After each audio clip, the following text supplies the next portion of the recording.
together, live together, podcasting together. Do you ever get sick of each other? Not to this point. Not yet. It's going to happen for sure one of these days, but. You think? One of these days. But you figure as long as we've been together, we've only been living together for about 6 months. And the first several of those, we were traveling on the road all the time anyway. So we actually are apart quite a bit. Do you think this whole lockdown situation has been a good test of your relationship? 100%. I think because, we, like you said, we just recently moved in together. So getting used to being around each other more often, never mind all day, every single day, is kind of something, it's an adjustment. But I feel like if anything, it brought us closer together, to be completely honest. What first attracted you to each other? She's hot. Yeah. I would say the same thing. The first time I ever saw him, even just like years ago, I just thought he was a babe. But were you friends first?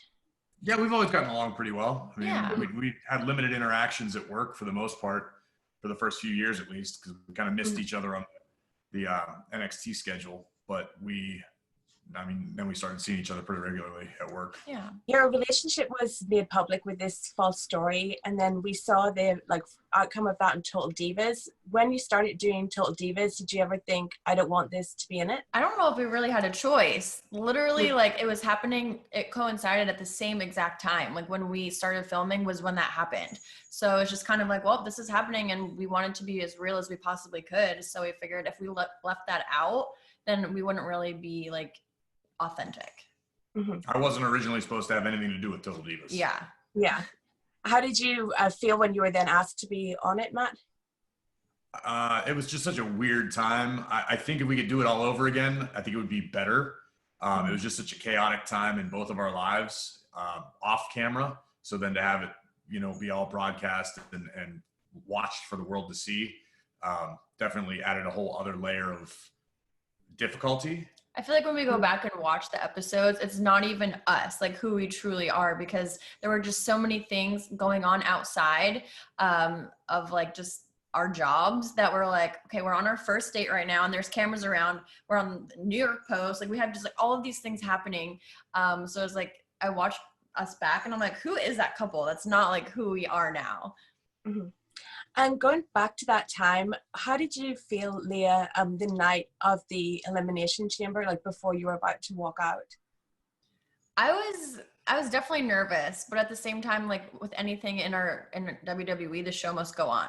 So it doesn't matter what's happening. You have to always just, be professional, pull through. And I was just going out there. I wanted to win. So that's what I was focusing on. So what made you decide to do a podcast together? Quarantine. Basically, we were just bored and we had nothing to do to occupy our time. And it kind of came across as a half joking idea. And we started doing the Instagram lives just as literally something to occupy our time. We had no aspirations or any goals. It was just something for us to do to keep ourselves busy. And it kind of evolved over several weeks, months into the podcast.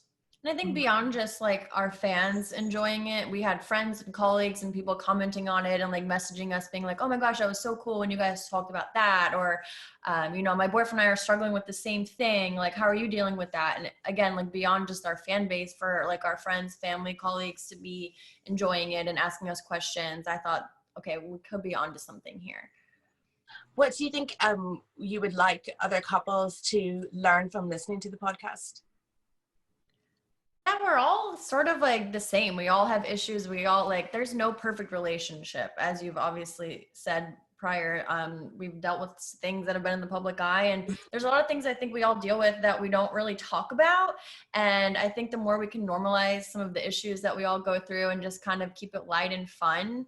I don't know. It's just all about communication. Yeah. If we can break the ice, there's no goal. We're not experts. We're not qualified to do any of this. This is just as much for our entertainment as it is hopefully for somebody else's. But if you can, take care of the elephant in the room with your partner because we broke the ice, awesome. If not, maybe you laugh for a little while and just enjoy it for what it is.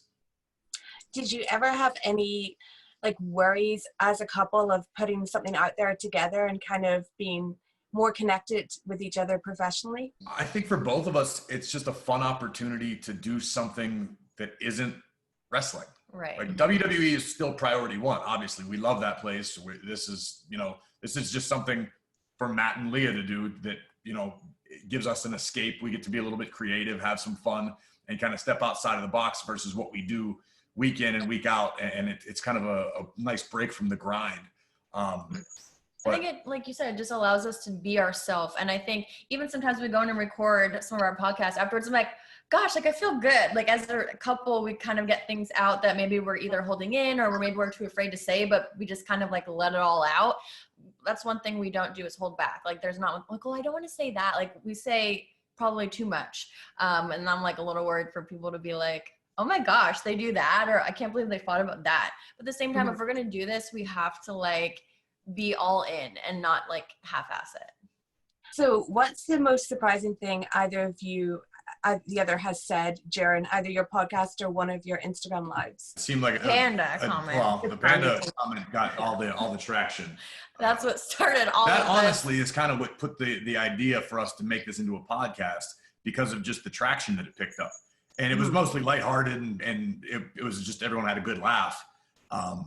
But we went, oh, wow, people are actually paying attention to this and listening to this. Maybe we can do more with it. Because I think if we're just like on our phones and we're just like chatting at home, and then all of a sudden it's like, oh, this person's talking about, that person picked it up, this person, we're like, oh, wait, people are actually kind of listening to what we're talking about.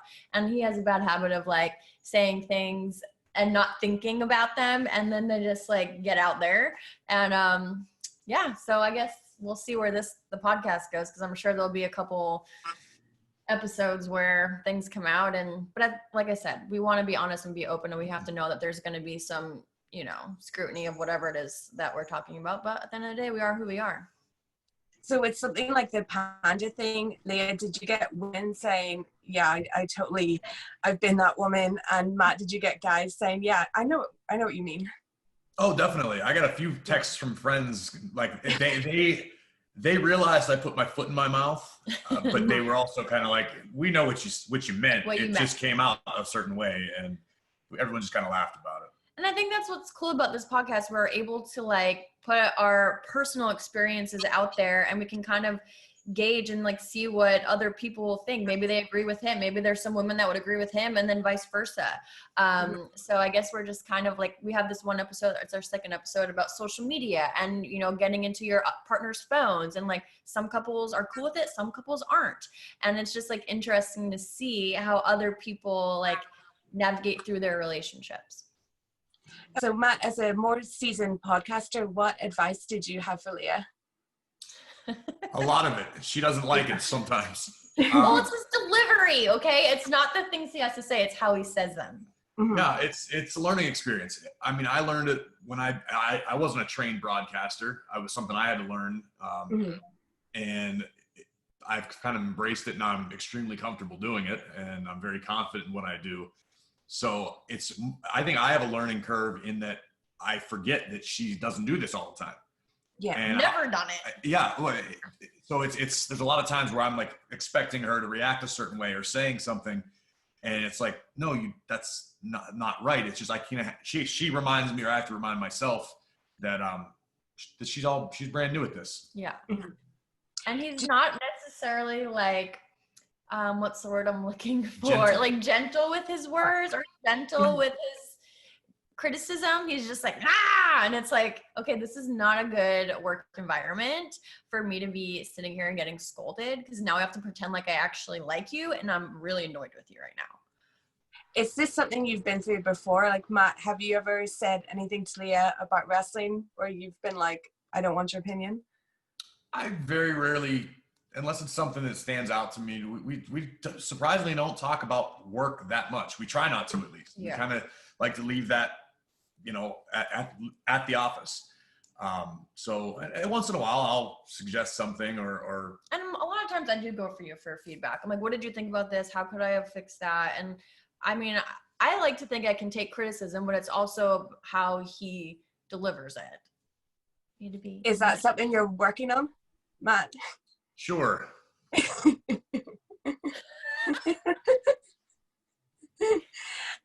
But obviously you are a great talker, Matt. And when you were wrestling, did you aspire to commentary, or did you ever think like, So you never thought, like, when I retire, I'll commentate? Never crossed my mind once. Not until I got hurt and found out I wasn't able to wrestle anymore. And then I just started trying things, anything and everything to justify my existence and paycheck. Luckily, I fell into something that maybe I was more made to do than in the ring. Yeah, were you surprised at how well you adapted to it?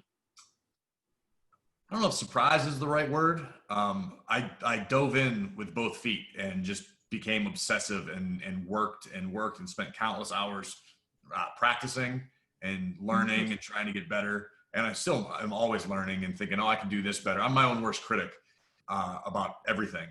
And so I wouldn't say I was surprised, but it was a lot of effort that went into it. It wasn't just an accident. I didn't all of a sudden just appear and be great at it. Like, there was a lot of time spent behind the scenes before the world ever found out what I was working on, that I was at least trying to get my bearings about me. Did you listen to the first episode back together, and what were your thoughts on it? We listened to all the episodes back.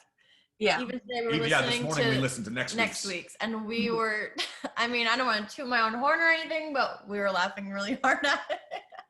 And that's kind of like how we gauge things, or the few recording sessions we've had, is you can feel if it felt good, but until you hear close to the finalized product, you can't really appreciate if it was funny or not. You know how everything's funny to you. You may make a joke, but if no one in the room laughs, was it a funny joke? So when we could hear it back and go, oh, that was awkward, or that was uncomfortable. Like, I can't believe I said that. Like, some of the things I feel like because it's just him and I, it's like we're a couple, we're together and we chat about things. And that's basically what we're doing when we're recording. Then all of a sudden you listen back and I'm like, oh my God, did I really say that? Whoops. Do you think in the future things are going to happen between you, like an argument or something awkward where your reaction is to say to the other, don't mention this on the podcast?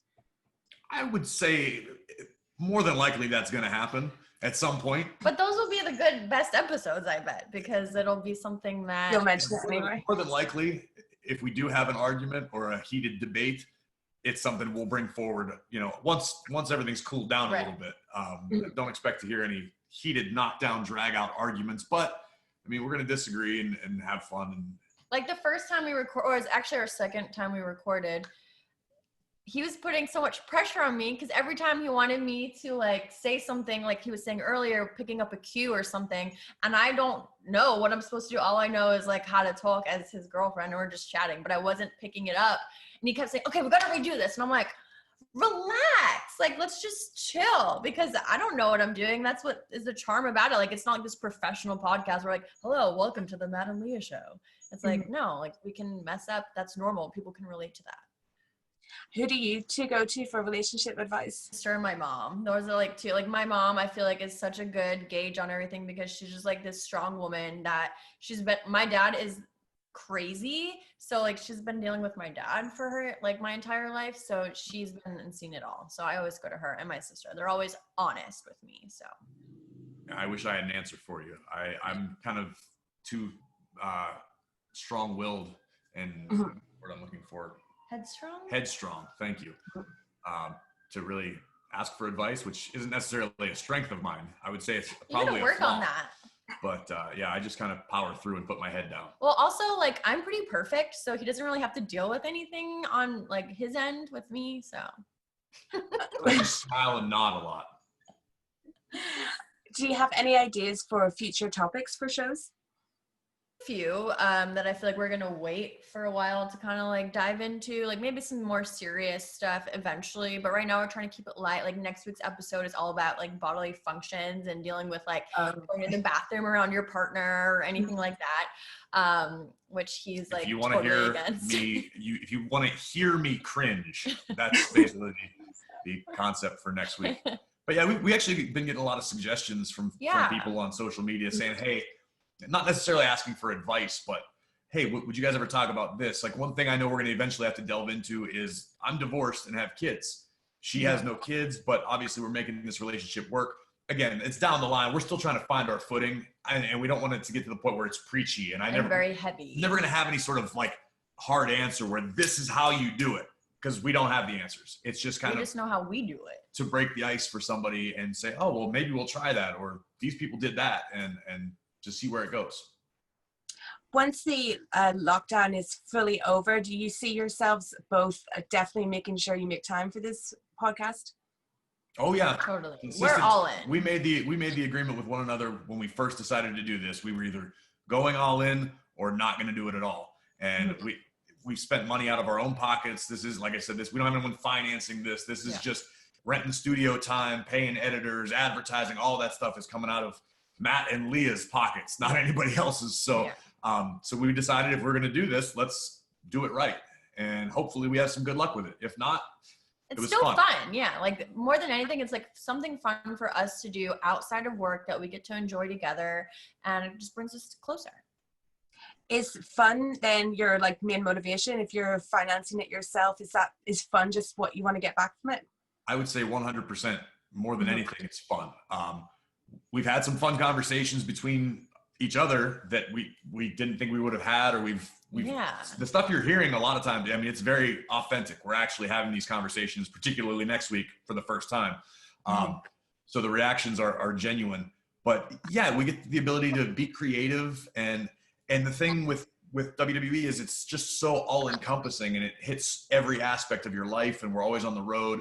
And again, we love it. We're not changing it for the world, but it's nice to just go, oh, here's this other thing. I personally get bothered when people ask me what my hobbies are, because I don't have it. Right. Because it's hard to have time for hobbies. You know, I'm a normal guy like everybody else, and like various things, but just the schedule is usually so wild that this gives us both something to be creative. It's like an outlet. And just sort of a release.